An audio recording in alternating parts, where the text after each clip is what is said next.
Sleepy Computer. Hi, this is Sleepy Computer. We're back after a bit of a break. This is our first episode in a little while, and the start of a new series of episodes, which is exciting. Woo! Yeah, enthusiasm is palpable. So it's a similar format to before. What we're basically doing is we're using AI to generate a short story. The AI has been trained on a lot of different books and writings from around the internet. The model you might have heard of is called GPT-3, and we're using it to challenge it to create compelling fiction, and it doesn't always strictly make sense, and that's kind of where we come in. We basically just give it a rough genre and we tweak it on the way, and hopefully we come out with something that is a little unusual, and then we read it out and give it some life, give it some legs. Unusual to say the least. Yeah, I mean, we've had all sorts of weird stuff happen. Oh boy. Yeah. But it's a new series, new energy. We're ready to go. It's exciting. So let's literally just get on with it. I think that's the best way. If you're new to the podcast, welcome. And hopefully you'll pretty quickly get an idea of what this is all about. Derek sighed as he loaded his tray with plates, 2 steak specials, and a side of garlic bread. He walked over to table 5, who were staring out of the window. He coughed to get their attention.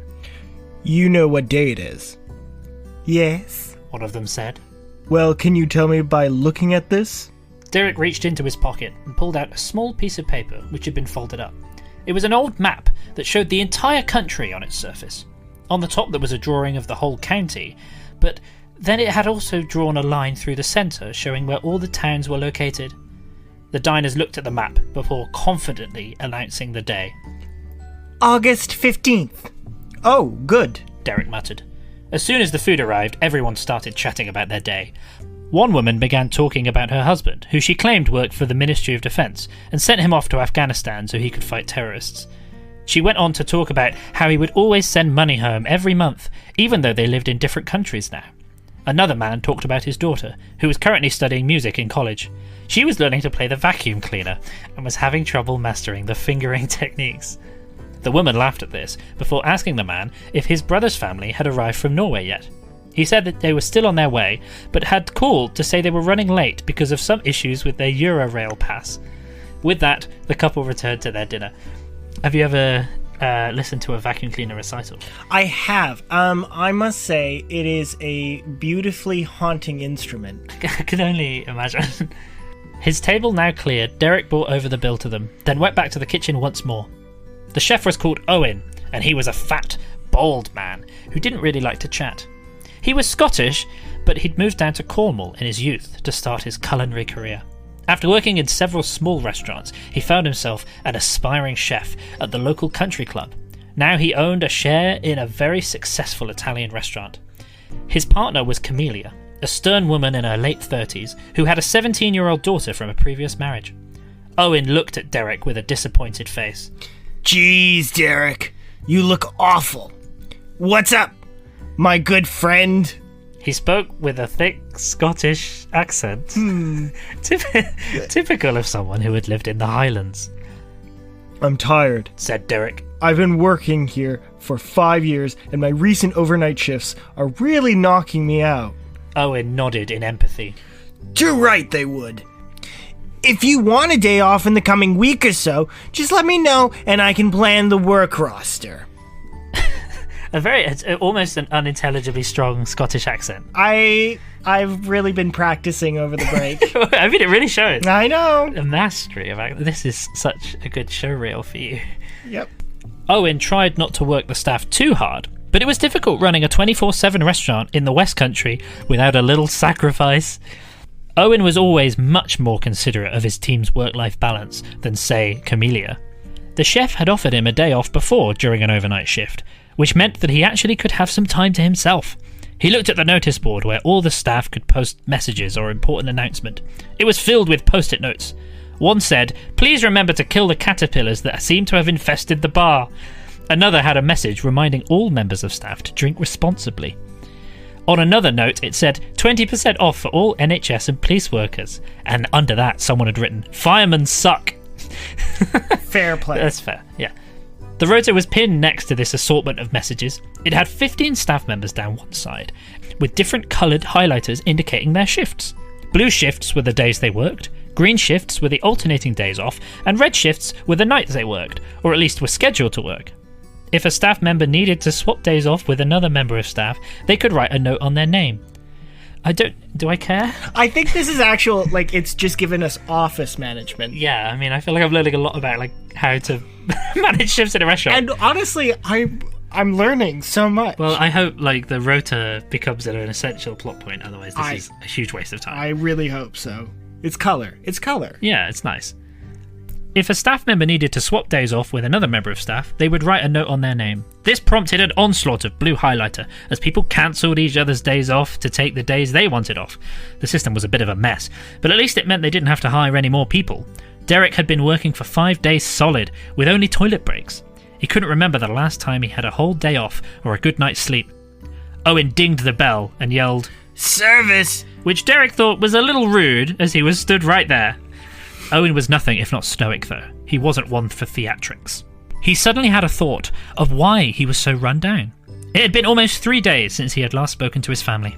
He looked down at the hot plate and saw what he had to deliver to table 9. It was one of Owen's revolting chef's specials.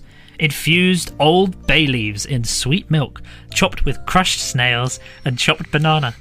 The combination sounded horrible enough to make anyone feel sick. I feel ill. Just hearing that description. And I love anything. I think there's something about crushed snails. It's that and chopped. I don't know. It's the chopped banana. Well, in the sweet milk. Oh, okay. Sweet milk. Yeah, okay. I quite like chopped banana. He looked at the couples arguing over their bill, and to his horror, he realised they were his best friends, Jennifer and Steve. This had to be some sort of cruel joke.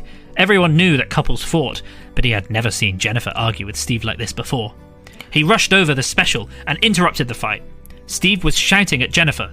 You're just a common school teacher. I can't believe I got talked into dating you. We're through. You're always talking about how you want to improve the lives of children, and it makes me sick. Because of you, I can't even enjoy my delicious meal. Steve then threw all of his food at Jennifer and stormed out of the place. Jennifer was too horrified to make a retort. Are you okay? Asked Derek. I am now, said Jennifer as she burst into tears. Derek walked her to the bathroom to let her calm down in private. Jennifer was normally so composed that he didn't know how to react in this situation. She was a mess, covered in meringue and soup.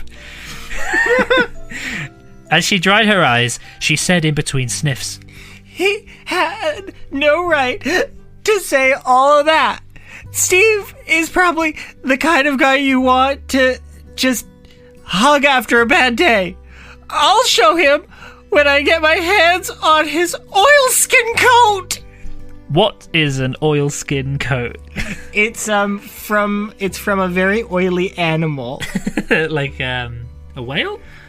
Or a seal, like a seal pup. Yeah, like a seal pup. Oh, that's really cool. I hope it's not from a seal pup. Well, no. Sometimes it's from a mature seal, but they're very oily animals filled with blubber. That's good to know. Thank you so much. You're for welcome. This. Education lesson. You should go on holiday. Derek suggested, not having the heart to tell her that she had completely lost him. Holiday? Jennifer asked, and then realizing Derek was plotting something, she said, A holiday where? Where can I escape this never-ending rain that makes everyone so miserable? Our friends Thomas and Keith run a luxury hotel in Dunslow. The food is delicious, the rooms are lovely, and there's plenty to do to keep you active. They're actually the nicest people you'll ever meet. Let me pay them for the holiday, and we'll talk about it again once you've calmed down. Derek beamed. He was so generous. Of course, Thomas and Keith didn't actually exist. He would have to invent her entire trip and couldn't think of anywhere off the top of his head. That was nice and not boring. He made a mental note to look it up when he got home. A couple sat down at table 4, forcing Derek to rejoin the real world. It looked like another boring rich couple who ordered poached eggs and nothing else, just like all the other spoiled rich people around here. Derek sighed as he set about making brunch. Why did rich people like eating eggs so much? Maybe it reminded them of being poor, but they never really had to worry about starving, so it was a scenario that they had only read about in books. There must be something deeper he was missing. Perhaps the egg represented knowledge. Once you had eaten the egg of knowledge, you were no longer ignorant of the world around you. At least that's how Derek justified it, when he often ordered eggs whilst writing his novels. The posh lady snapped her fingers and called out, Bye! He sighed. It was one of those days. Yes, madam. He inquired, with just a hint of sass. You blokes are supposed to be so good with directions. She said. Could you tell me how to get to number 10 Downing Street from here? It was at that moment he recognised her. It was Margaret Thatcher. Oh my god. She had already been Primetime Leading Light Times Person of the Year 3 times and was already fetching up to be the 3rd British term Prime Minister Primetime Minister Primetime, despite being only in her 30s. It appeared she was hell-bent on world domination. Last night's news had revealed that she only slept for 5 hours a night and was noticeably more manic in public than previously. At this moment in time, she looked just as sane as anyone else, but Derek suspected she was just as unfriendly to humans as she was to trolls. Derek didn't know where Downing Street was, but he knew someone who did, and whistled loudly for Spider. The haggard-looking muscle boy slid gracefully down the staircase, as always, and boomed, "Directions!" Derek left Margaret to question the clever Spider about directions and returned to the kitchen. Right, so, this story, I honestly think, started off pretty on the rails. Yeah, And now, there's an anthropomorphic spider who's obviously done the knowledge and is giving directions to Margaret Thatcher, who is the British part-time Prime Minister. Well, at least now we know when it's set, which is... Like the 80s? The 80s, yeah, roughly? Possibly. I mean... That would explain the meringue. That would explain a lot, actually. He kicked a can on the floor. He was having a pretty rough day. Owen could always be relied on to cheer him up. Cook! Said Derek into a remote region of the chef's ear. Owen looked slightly, but only very slightly, ridiculous, wearing a wet t-shirt, what with it being an International Novel Writing Month. Owen was definitely insane and liked to spend money on useless things like mechanical pets. Today, he was wearing Mama Splicer, the adder whom he regarded as his wife. There's a lot to unpick here. So he buys mechanical pets. Oh, because you've seen this is in 2020. This is going to be a big toy for Christmas. I've seen this. It's like an emu or something. It's got like a neck, a dodo maybe, and it dances. Or flamingo. I don't know, some sort of bird. Oh, is it the thing that poops? I don't know if it yeah, it might poop. Yeah. It might poop. So Peter's like a mechanical pet. Oh, he loves those. Like loves like those the things. the Puccino or whatever it's called. It was like a dog that barked and did flips. Yeah. Exactly. That's it. But Okay. also he thinks it's his wife, even though I think we've already covered that he has a wife. He does. What's her name again? I can't remember. Her name. don't. It's not going to come up again. No. Who cares? Are you feeling sad? He asked. Yes, I bloody well am. Stated Derek, matter-of-factly. He couldn't believe he was taking advice from a man married to a mechanical adder with hydraulics for legs. Spiders. Wait, Snakes don't even... snakes don't have legs. Yeah. While he puffed on his Chesterfield, he told Owen all about Jennifer and when she was due home. The action I need is clear, Said Owen, clutching his wrench tight. Turn her into the perfect woman with my unperfected create-a-wife technology. It was a mad idea, but then so is everything the insane oaf comes up with. What exactly does this invention do? Asks the Derek. Well, Explained the chef. I first create an animatronic animal of your choice, then I take the soul of your to-be partner, in this case, that's Jennifer, or whatever her name is, and then I put it inside of the animal, and you marry it. Call him old-fashioned, but this sounds a bit fishy to our Derek. Got anything that's 100% safe? How about my life support shacks? Yes and no, Derek. Offended, the chef snaps back. Don't question my invention just because you have no creative talent. Fair enough, he thought. Looking through the list of pets, most sound either mundane or downright dangerous. Something caught his eye in the corner of the piece of paper, however. It was an advert encouraging amateur bakers to join a television talent program. It was the most prestigious baking competition in the country. Ooh! Each week, talented bakers from across the nation submit a selection of their baked goods for judgment by Miss Ladycakes, a 70s television presenter, whose catchphrase is, "Finally, I can eat a sweet treat on the television now and judge it." It's not a great catchphrase. Not a great catchphrase. It's a bit on the nose, isn't it? Yeah. It's just, this is my job and I'm going to judge your baking. It's not a catchphrase. I mean, I feel that. It's a magnificent tribute to our capitalistic society that she has remained as thin as every other TV personality, despite boasting the daily calorific intake of the nation's favourite sweets and puddings. Last week was Christmas week, which saw bakers complete to make the traditional Christmas strudel, nativity pie, and iced Smarties. I would absolutely love a slice of nativity pie. Okay, now what is in nativity pie? I don't know. I'm going to guess. This is a guess. There are shepherds at the nativity, right? So maybe it's just a shepherd's pie. It's a shepherd's pie. But also, there's myrrh in it. Ooh, and frankincense, if you can get hold of it. And gold. Gold leaf. Gold leaf. It's covered in gold leaf. In third place, Graham the Trumpeter's effort, impressed by its blending of chestnuts, raisins, and plump figs. And the curly nerd, who shall remain nameless, came second, with an iced plum pie set into a framework of crispy sugary wafers, topped by an infamous brand of chocolate, butter cake, a popular choice while baking for your girlfriend because it was cheap. The studio audience were often known to chant, "Bloody Celia!" whenever a baker dropped something or made a mistake. After the poltergeist of the show's former host, who died whilst icing Jaffa cakes. Her catchphrase, "Every week, another bake show and another chance to bleed," was still regarded as the most unlikely quote in a children's TV show.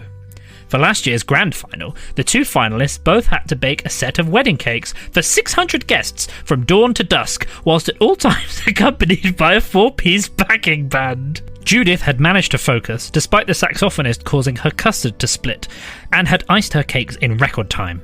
Unfortunately, her hubby-to-be's forklift broke, and he injured his back whilst transferring the cakes. Curly Nerd managed to keep cool, despite having frosting wiped into his eyes by hair constantly in the way, and managing to transport the heart-shaped cakes perfectly.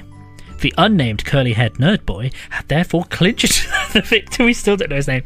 Had therefore clinched the victory and had gone on not to be a household name. Curly Nerd married his nurse and lived a peaceful life, bonded by their mutual passion for iced confectionery.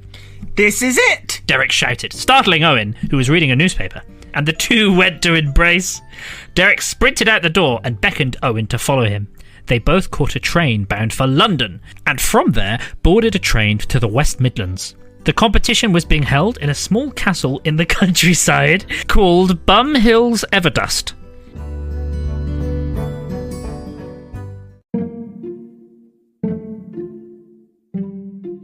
By the time they had boarded the coach, they found, to their glee, a chocolate river travelled through the train in between seats 13C and 13D. Owen was in 13B and next to the washroom. I mean, it's annoying when you don't reserve a seat and you end up next to the washroom instead of the chocolate river. Yeah. I'm just pleased to know that the chocolate river has no connection to the washroom. Exactly. Derek was in seats 12B, 11B, 10B, and 9B. He really spread out. Which he spread out like vertically. That's not even. It's like he's got his legs through the chair in front. The coach was full of aspirational bakers, making delights such as cupcakes topped with Finnish people, black hole baslaws, and fondant fugs. Many groups brainstorming on all the ins and outs of cake decoration filled the aisles. In between the buzzing chatter, he caught phrases such as citrus juice and blenders and an extra bassoon here could solve all your problems, creating an alchemy of excitement ahead of the auditions. The train pulled into the castle and a lady with a clipboard approached the excited competitors. She was wearing a name tag that simply said, Mr. Pounder. "Welcome to the British Baking Homicides," she said, with a dry tone normally reserved for caves. "You will all be interviewed in regards to your bake, therefore being allotted one of the ovens to put your creation in melting point. Any questions?" This was not a normal thing to happen in the competition, and this is what aroused suspicion with an unlucky baker number 13. He was immediately inclined to raise his hand and ask, "Why were we not told the cakes didn't need to be alive? I could have frozen the cake, for a much longer period of time. I might have made rose jelly for the filling and decorated like Ed. She was interrupted by Mr. Pounder, raising her hand and saying, Your life is a very overrated quality. Now get your sorry ass inside the castle. and walking away. Secretly, Derek quite liked her response a lot.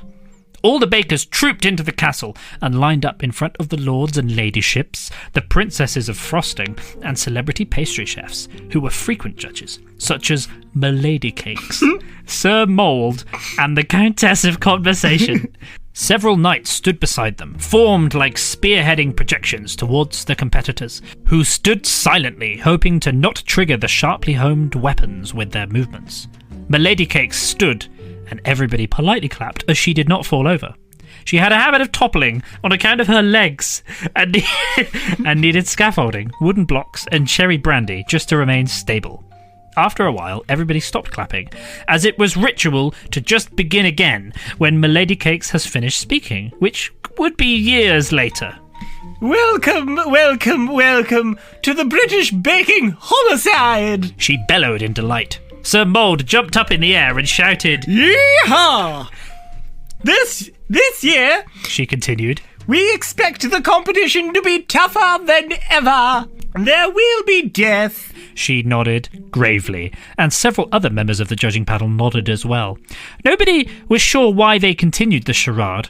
But also joy. Tell me, what are you bringing to bake for us? She beamed at the competitors. A quinoa cake, one of them said. Milady Cake's face contorted into an expression that in anybody else might resemble concern. Oh! Milady said. Do you eat it? Or just put it straight in the toilet and save everybody some time? Several members of the panel erupted into laughter, as did Sir Mould. No, replied the hapless young baker. You eat it. Professor Percy played a quick succession of a few notes on the accordion that resulted in his famous song, now well known to everybody who had ever visited the castle. Put it in the toilet. Put it in the toilet. Put it in the toilet, your stupid cake. He rocked in time with those expertly plucked strings. You know, the strings of the accordion. As I know well. The suggestion of decanting awful baking products into the latrine was a frequent suggestion of Milady Cakes, and had in fact become somewhat of a catchphrase. That isn't to say that Milady Cakes wasn't a woman of culture. In fact, she and Sir Mould had always taken part in the decanting process themselves. Woe unto he or she who denied their cultural heritage. Other members of the panel added stuff, like sudden choruses of "Slap the annoying little hobbit impersonator" chants. They seemed insistent that Percy was in fact a hobbit. Future tests would reveal this to be true. Now we begin with the first week's challenge, continued Milady Cakes. I want you to bake for me the best meat pie you can. She bellowed luxuriously. I feel after a hard day's condescension, a meat pie would do beautifully. A large one. Know that failure to impress will result in serious repercussions, she added in garbled annoyance, as Sir Mould struggled to suppress laughter. She turned on her heels and strode towards the door, dropping a few crumbs of gâteau from her pocket on the way out. The other judges filed behind her, and the door slammed shut, leaving the competitors in the great hall alone. At the annual baking competition, like many medieval-based reality cooking shows, Milady Cakes demands meat pies and other baked goods from competitors. Really, she can make them perform practically any task imaginable. Derek was so nervous, but he had to impress the judges if he stood any chance of victory. He dutifully pulled out a large silicon mould of various meats and chopped them all tirelessly. While this went on, the door swung open once more. Whilst others babble, a leader springs into action, said the theme tune to the large doors. The two presenters of the competition entered the hall, well known from their days hosting daytime chat show, the zany jibber-jabbers, the slightly rotten-looking Hamish, and the apple-pie, fresh-faced, semi-mythical being known affectionately to the young as Tinkerbell. They both filed into the raised stage above the competitors.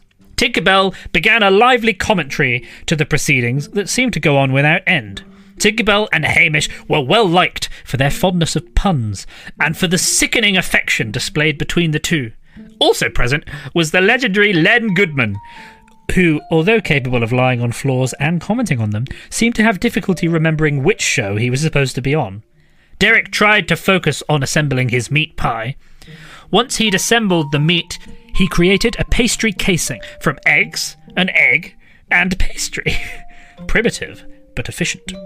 Unfortunately, during the second stage of cooking, he suffered from bromodification due to baking, a chemical reaction that occurs during cooking, resulting in an aggressive and disproportionate increase in carpal tunnel genes, which made his hands swell up and caused his wrists to drastically reduce in size.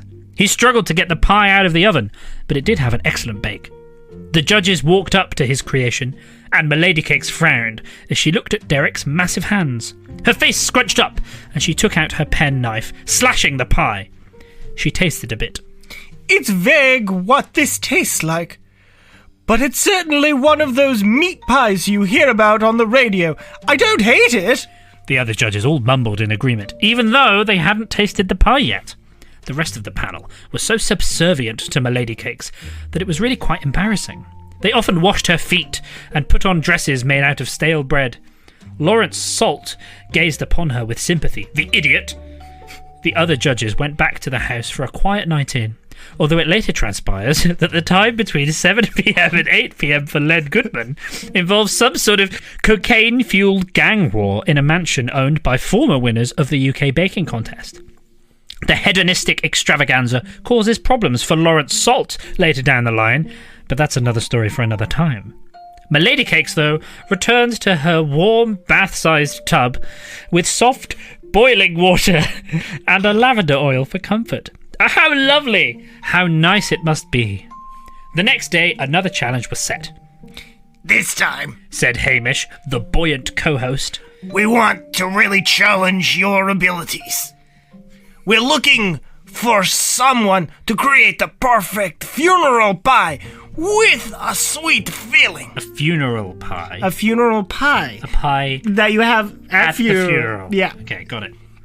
The judges will be looking for a respectful composition and an accurate sense of ceremony baked onto that pie, as well as a lattice structure on top that should make us cry and dab the corners of our eyes with a lace bra.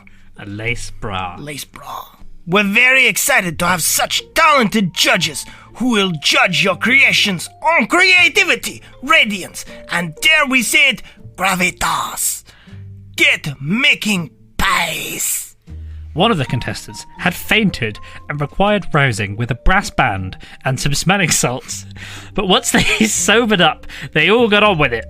Derek picked up his ingredients and soon discovered that he'd not been given any pastry short crust, but instead had been given around 5,000 oven-baked potatoes. But according to the rules of the show, he'd just have to make do. He reduced the potatoes into a thick soup using a rolling pin, and then chopped up around 150 kilograms of onions, mincing them with a coir mixture in order to create onion masterpiece, trademark. He combined half and half cream and mixture by hand and set to work creating a pie filling that he planned to have 12 inches deep, 7 feet across, and placing 400 candles in a respectful design around the pie. He figured only a funeral pie of this magnitude could induce the correct amount of grief. The next day, as the challenge time drew, he heard the opening strains of a fanfare and knew it was almost over. He knew he needed an introvert to light the candles so that they wouldn't be blown out by the draft caused by his ego, and he settled on a young man named James, who really liked himself but wasn't that confident, and who gladly accepted the invitation. A timid little man with short legs and a bright green mento on his face stumbled and shuddered out into the middle of the great pie, lighting each candle reluctantly. He wanted to get back to his ill-fitting shell where he felt comfortable, but he didn't want to upset the 7-foot-tall, devastatingly handsome Derek, whose sweet words could easily convince a priest to have evil butt-monkey triplets. He finished lighting all the candles and slithered off back to the edge of the candlelight, sitting on a little folding chair to watch and see what would happen. In the few moments before James had made it back to safety, the beautiful pie had caused a terrific heat, and as Jim stepped away from the candles, the crust began to billow out in the heat, gently and steadily at first, but gaining speed and strength, and baking the funeral pie into a golden, beautiful bake. Milady Cakes walked over, and her monocle almost fell out. I say, this is quite the specimen. I dare say it's one of the better experiments on this show. It makes me want to sob my heart out at this morbid and delicious funeral pie. But then I am bitten by the macabre, being a herpetologist and all. And also, I'm a frickin' girl! She brought her bong pipe to her lips and took a deep whiff. The camera crew panned away. Explains a lot. That explains so much. She fetched a giant cake slice and began the action of cutting out a slice to sample the bake. Bending down to the ground, she scooped up a little bowlful and walked it over to the rest of the judges. They all burst into applause, eager to taste the funeral pie. They each grabbed the smallest fork imaginable and gently tasted the meal, one by one. They wept a single tear. They all burst into applause and spoke confidently and boldly. Ah, truly wonderful. A salty, sweet symphony on the tongue. The crust is just perfect. This is art, Steve the cameraman said. But there was one, Charles Bite My Coke cousin, who lingered to the back, remarking that you can taste the tears. And other awful things like that. The judges raised their bespangled paddles to score the creation. 7. 8. 7. And a colossal 23 out of 30. And a winner, hands down. A dramatic pause as the presenters stare at each other in silence, shocked. Derek was ugly crying over his creation, shaking hands with the judges as they all compliment him on his master pie. Confetti falls from the ceiling, along with large marzipan letters that spell words to congratulate him. And the winner is D-E-R-Ek. Host Hamish announces with a saccharine grin that reminds you of rotting honey. He slinks up the stairs to shake his hand. Tinkerbell woke up and immediately started to do jazz hands in an attempt to raise the profile of the event. I have to admit, She started. when I saw those oysters in the oven, I thought they were a goner. But now you've managed to save them. By now, the live studio audience were applauding vigorously, and some of them had even begun to use their legs to applaud as well. Oh, the nut is still so young. Tinkerbell teased. There is plenty of time for fun. She shook a giant bottle of champagne and sprayed it all over the judges before sending them off to dry off with some fairy magic. So that's it for this round of the British Baking Homicides. The host clapped his hands slowly. But the party is far from over. Let the dance-off begin. The studio was immediately flooded with green beans, and a giant disco ball dropped from the ceiling, scattering tiny beams of light everywhere and reflecting them onto the crowd below. The famous baking dance classic Popcorn started to play, and royal guards dressed as chefs and bakers marched on stage in time with the beat, as the hosts handed out trophy after trophy, and Derek was interviewed.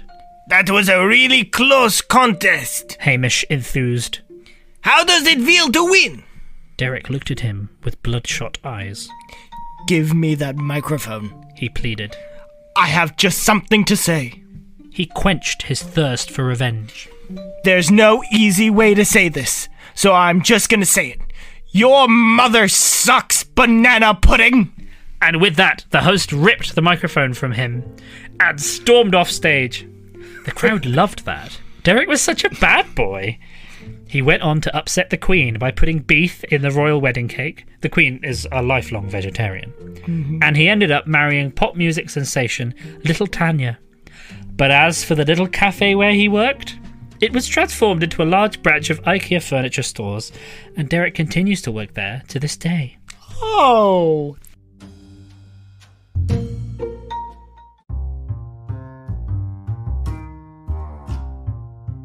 And that's the end of the story. Yay! Well, a bit odd. Yes, very It odd. started off like pretty solid. It all Yeah. sort of made sense, and then it almost immediately fell apart. Well, okay, so I'm trying to reconcile what happened. Yeah. So, Jennifer was upset because she and her boyfriend broke up. Oh, And yeah. Derek wanted to put her into an animal, but then he saw an ad for a baking show Oh, yeah, and yeah. entered. He was going to totally put her inside some sort of pneumatic pheasant. Yeah. And yeah, he suddenly saw an advert and was Only- like completely distracted. The story's gone to pot. Yeah, only because he got distracted. Well, it's good That that saved- she survived. Yeah, that saved her life, basically. Oh, we don't know. Wait, he said he was going to put the soul of the person in the animal. We don't know that kills them. Maybe Well. maybe he like photocopies their soul. Okay, maybe. Maybe his wife's still alive. There is hope. I hope.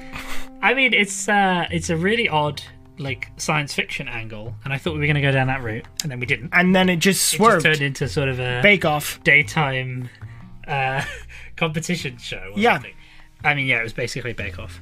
Yeah, I mean, quite interesting. Did Derek win? Derek won, yeah, Derek won. We don't really know who he was against, but his funeral pie was so beautiful that they wept, which is appropriate for a funeral pie. I think the main reason why they wept so much was because it was full of onions. I didn't even notice that. Yeah, you're right. 150 kilograms of onions, which probably, as you say, contributed to The weeping. the weeping. Yeah, no, that makes sense to me, actually.